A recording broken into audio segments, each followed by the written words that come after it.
Here we go. I'm gonna give you a fact here. All right. According to data gathered by, and I'm going to tell you honestly that I question this data, but I'm going to will still learn from it. Right. According to data gathered by Sprout Social, after seeing a product or service in organic posts on Instagram, 79% searched for more information about said product or services. 65% went on to visit the brand's website or app, and 46% made a purchase. Now, I think that's a pretty high number. And maybe I'm missing something, that maybe it was people who were interested in it, because if you put up a post and 79% search for more information, that is rock star numbers. So I don't want to give you this information and then you go out and say, well, Damon's crazy. So anyway, but let's go to the more important part of it. 79% of people search for more information, or even if it is 20% or 5% search for more information. And out of that, 65% went on to visit the brand's website or app. And out of that 65%, 46% made a purchase. Now, what can we learn from that? I think, somebody just said we'd all be rich if that was the case. And that's exactly what he was funny just said, and he's accurate about that. What can we learn from that? The important part of learning from that is that the search for more information. Now, you can internalize this and say, what do I do when I see something of interest? I do it too. I search for more information. And that's why if you go on my site and you look for Daymond on Demand, there's always a swipe up. But there's enough information there. It's not just, all right, buy. Because people are looking to be informed. I happen to be one of those people. I'm lazy. I don't want to put in my credit card or all these other places. So I tend to, and again, you may have PayPal, whatever. I tend to go right to Amazon and look for the same product. How many people do that? They see it and they go right to Amazon and say, is it there? And just buy it there. Am I the only one? Raise your hand or give me a thumbs down if you don't do it. Let me see who does that, because I'm just wanting to see if I'm crazy or not. But more importantly, the bottom line is, how are you giving people information and making your site and or your product something that is navigatable and or informative? Because a lot of times people have a site and they think that people already have retained the information and they're going to go right onto the site and just purchase. But no, a lot of them are just really trying to get more information. And sometimes they don't buy. Sometimes they're window shoppers, right? Because some of the stuff is not even for you. Some of the stuff you're thinking about, maybe I'll buy for my husband, my son, or my wife down the road. Let me pin this, or let me take a snapshot of it. Or some people go, wow, this is just crazy. And maybe one day I'll buy one of these things, right? But at least you want to have the information, so you go back and forth and you share it with people. And I always tell you, there's nothing new in this world, just new forms of delivery. This is what I call window shoppers, right? How many people have you known, or even yourself, you go by the window and you see something, you go inside, you ask about a little information, the salesperson is really great to you and they treat you right, and you then go out and maybe you're at dinner or with friends and go, I know, Damien, you're into fishing, right? I was passing by the store and I went in there. It was a camping store. I was going in there for boots, whatever the case may be. But they had these lures and everybody was talking. The salesperson said they can't keep these things on the rack. Maybe you should go check that out, right? That's the same as a window shopper. What else can we learn from that window shopper? Well, if that person came into the store and said, hey, I want to know about those lures out there. It looks pretty interesting. And the person said, you going to buy? You're going to buy? Here's how much they are. Well, if you're not going to buy, get the hell out of here. Well, you're not going to recommend anybody to that product and or that person. It's the same as you going onto your website, and instead of sharing the information on where this is of value, it's like, are you going to buy? You going to buy? You going to buy? You going to buy? If you can't find any other information other than are you going to buy, then it also means, you know what, get the hell out of here. Right? So just think about it like that. You always got to think about it in very simple forms. All right. I'm going to bring somebody on here, have some good questions or some things to tell us or share with us what you're doing during COVID to keep sane and or to make money and or to power shift, or ask me any kind of questions, please. So I'm just going to bring you on really quick here. Let me see. All right. There you go, man. Hey. What's happening? What's up? What's happening, dude? Every day is getting better than the last. Oh, I'm so glad to hear that. I have watched all your shows. Thank you. Appreciate it, man. All right. So what's happening over there? You got any questions or suggestions? Where are you from? I'm from Brazil. Are you in Brazil right now? No, I live in California, Los Angeles. You live in California. I heard it's rough out there. Is that your baby in the back? That's your child in the back? Oh yes, yes, he's Let, right here. let me see. Can you see Oh, it? oh, got the little That's eating on my. something. That's beautiful. All right. This Well, is my family. that's beautiful. All right. Well, so you're already Thank you. blessed. So why don't we talk? Let's. What can people learn from you today, man, and or me? Do you have any questions? Let's go. I don't have any questions actually. I love your shows. I get a lot of good vibes from it, and I have a lot of focus because of it. I pretty much have Excellent. watched since season 4 through now, and man, I just get a lot of insight. And I am a real estate investor. I Okay. invest in land primarily. So So do you just build you just invest in the land, raw land, or you put the pipes and foundation in it afterwards, or you just flip it? simple, like you said before, just land. I don't do any jobs. I just purchase and sell it. I am a wholesaler actually. Okay, so you sell it to buyers who are already going to flip it to something else. So you basically, or you put down 10%, you're saying, and then or not put down 10%, you hold it in a contract for 30 days or something like that, and then flip it? Actually, my contract is a little bit higher. I have developed something. It's like about 4 to 6 months. So on that time frame, I find a new buyer that's going to purchase that contract from me. Got it. So you're almost so yeah, and so a lot of people don't realize about that with real estate that you can go into contracts where you do just flip the contracts over to buyers because there's a lot of buyers out there who just don't have time to kiss frogs all day, right? Right, And yeah. they have a day job and they have whatever the case is, and you're going out there, knocking on doors, finding good opportunities, and then you scrape all the that you found away, and the 95%, 98%, you come up with some gems, and you got buyers who are like, listen, you got something good. I already trust you, because you've already been coming through. I'll flip that contract to me, and here's my criteria. Is that what you do? That's right. Yes, I have a lot of buyers from different states like Nevada, Florida, California, Texas, Arizona. So I'm doing all of that, and the buyers are from that city in which I'm developing the buyers list. So pretty much I get properties off market because, like you said, I door knock. I don't usually door knock. I just send them a letter.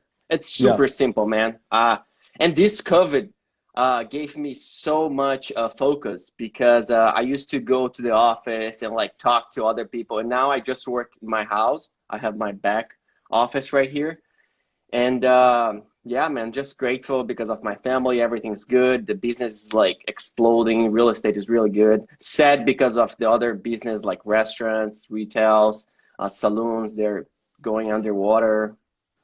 Yeah, so I mean, I think that is incredible that a lot of people at home right now, they don't even understand that aspect of real estate. They think they need money to make money, but they don't realize that maybe they gained another hour and a half or 2 hours a day going back and forth to work, that they could be doing that. I've seen people, and I share with people also. I know a kid that goes out and then he comes to people like you and drones the property and drones the whole area. And then it's even better for the buyer, and it's little to no money in. You just got to do your homework. You got to dig, so listen, it was whether when I was starting out with shirts and I was going to the regular store to get fabric and I was buying it $8 a yard instead. By the time I finished digging after a year and a half, I was buying the same fabric at $2 a yard. But I had to dig, you know what I mean? And you just got to put the time in, and then be articulate on how you're going to present it to buyers. Right. Yes, I feel the same because I started with no money. Actually, I had 20,000 in my credit card, and then I Yeah. paid off in about 8 months, grinding every day, reaching out to people. And believe me, Damon, when I say this, people call me all kinds of names, like not sure if I'm allowed, like go back to your country and you're cheap. See, well, no, I understand. Listen, it's fine if you say things wrong because I barely know English and you're talented enough to probably know Portuguese as well as English. But did they call you go, or did they say go yourself? I'm just, you were saying it different ways. I've never been called to go, but so is it go or go? They called you go They call or both? both, All both right, all because right, good, good. You're on to my something. off my offers are so low sometimes that but some people are okay, they don't want to accept, but some people will accept, and it's just business. You know, the funny thing, my buddy Butch does something very similar. He happens to buy stuff, but he says I offend 20 people a day. But you know, at the end of the day, at first it's offensive, right? Hey, It's you super know, offensive, yeah. yeah, I know you believe, because everybody believes that their stuff is, not everybody, but many people. You know, I believe, you know, I think my property is worth $100,000. You're like, okay, that's fine, but I got 60 for you. What? Right. However, things change, things happen, and some of those properties worth 100 go to 120. Some of those properties worth 100 go to 60, and you've been now paying for that property in that entire time. And if you would have taken the money earlier, then you could have moved on and done things with your money and or with your life, and instead of just sitting there, you know, being a slave to the house or a slave to the property. Yeah, in my case, like a lot of landowners, they just pay the property taxes every year, and no money it's coming out. It's no cash flow. So some of them are super tired of just that hustle, you know, or have been in the family for so many years and they haven't seen in like 10, 20 years, and they're just tired of it. And I come with a solution. I am a problem, like I solve problems, right? It's what I like to call myself, because I'm doing a lot of business, and I just want to ask you something. Sure. What's your why? What was your why when you're growing up and like you made all these changes and you grow Fubu to this big international brand and like you're so successful, you know? You know, it's funny. I'm gonna go on to a challenge in another 17 minutes when I got Pablo, and that's gonna be the topic. What's your why? You know, your why will change over the course of time. I happen to have here a whole bunch of pictures that I've been going through right now in my office, right? And I've been looking at them through my history of growing up, and I was looking at them, and I think I may post this one right here. I was looking at them, and I was wondering, you know, my why has changed, but my why at starting out was I want to take care of my mother. I want to make sure that she's okay. My next why was I don't want to be poor. But this is a funny why. You see this picture of this girl right here? I do. Yeah. So I'm gonna put this on. Do a video about it. This is a girlfriend that I had named Lisa. I was Lisa. about 14 or 15 years old. And a lot of the guys here will understand. This has nothing to do with the fact that I'm a little shorter than a lot of people. I'm really not. I'm 5'7" and a half. That half is extremely important for most of you out there.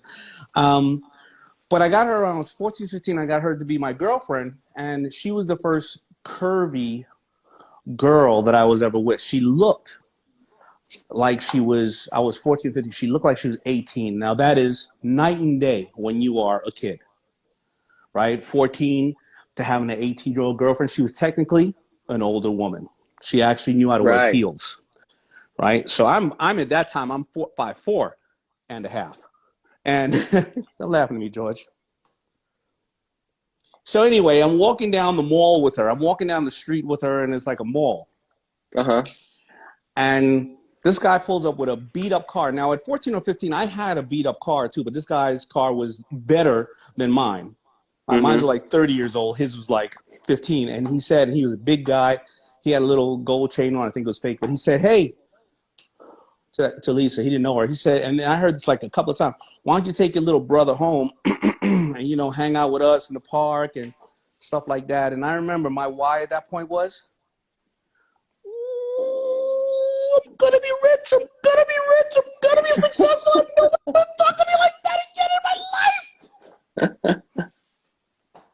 Man. You know, Lisa, that was my why. That's strong. When you're like 14, 15. I'll tell you, I did not have that drive. I always wanted to be rich, but I did not have a plan or like something to follow after, you know? Yeah, you know, the human component of wanting to have success is various different things, whether it's I don't want my mother to work that hard. I don't want to be homeless. I don't want anybody to ever talk to me like that about that, talk to me about that again, because you know what? I'm not a big fighter or whatever the case is.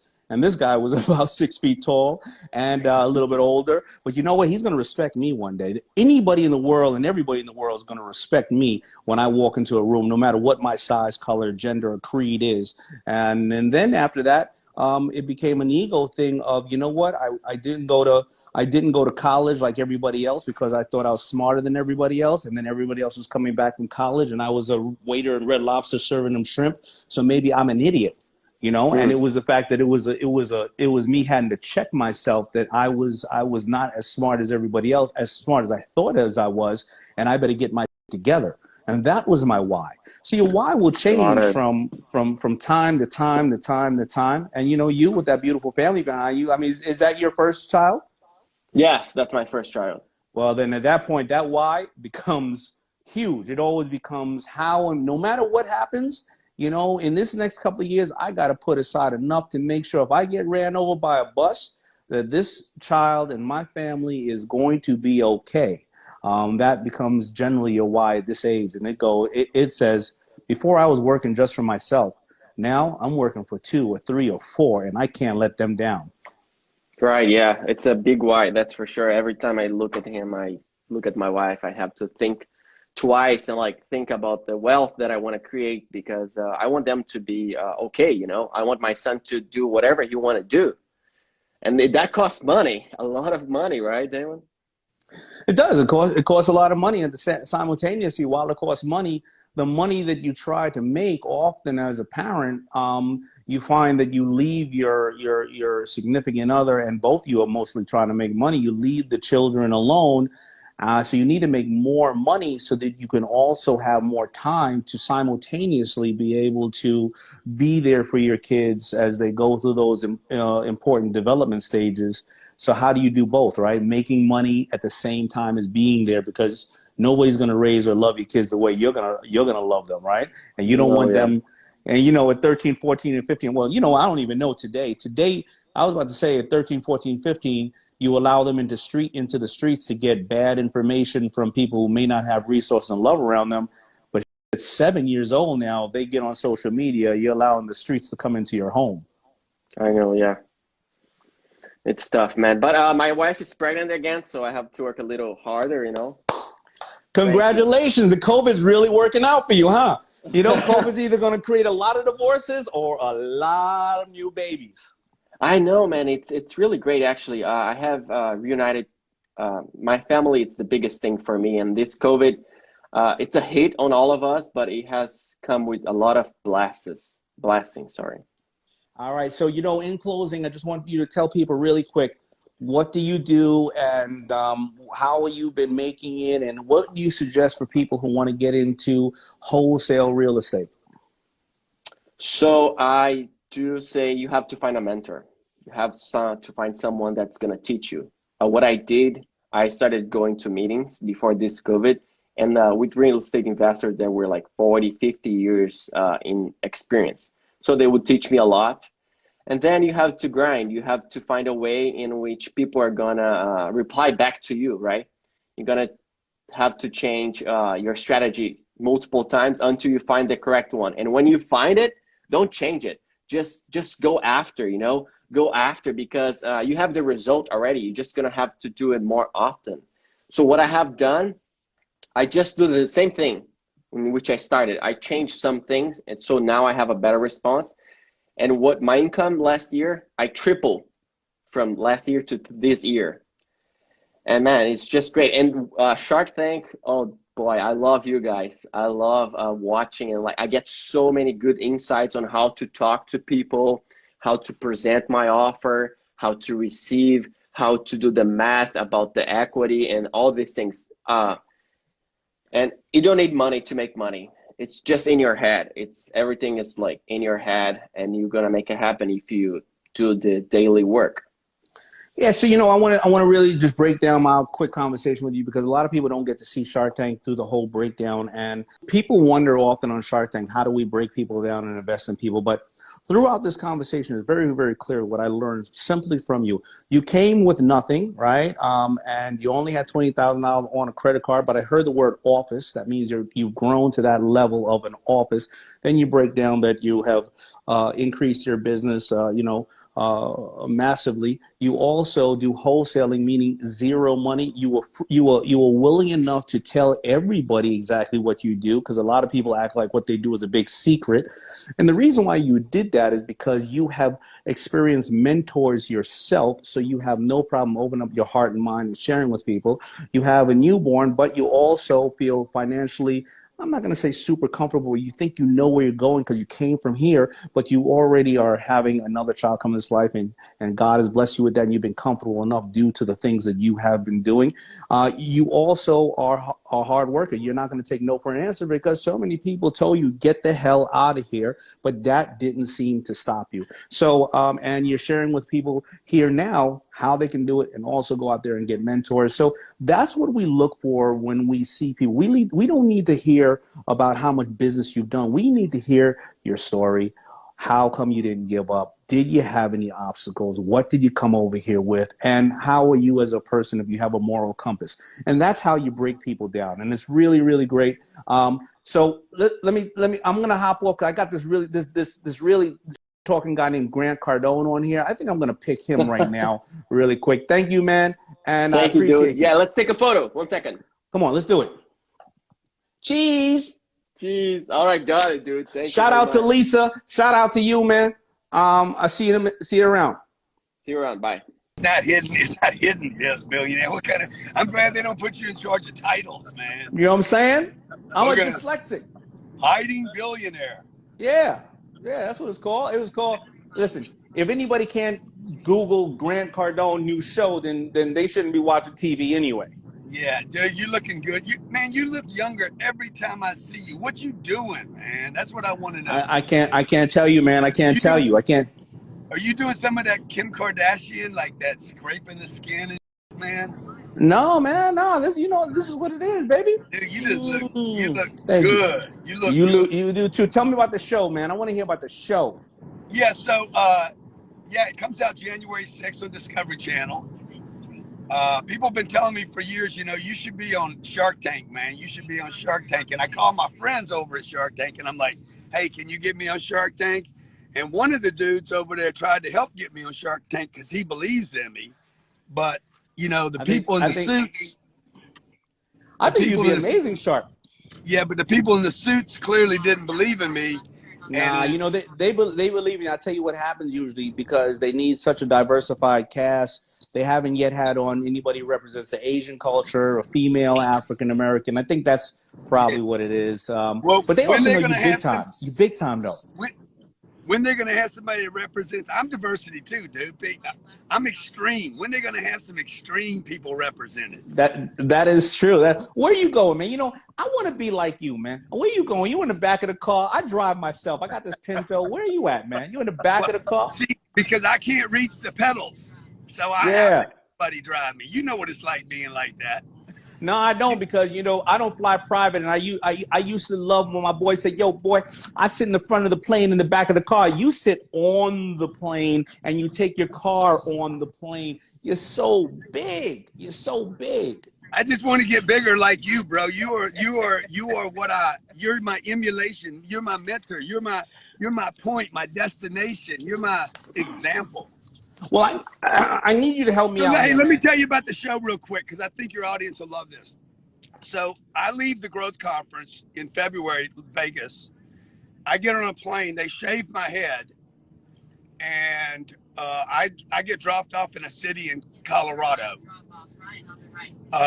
They give me $100, an old truck, take away my name.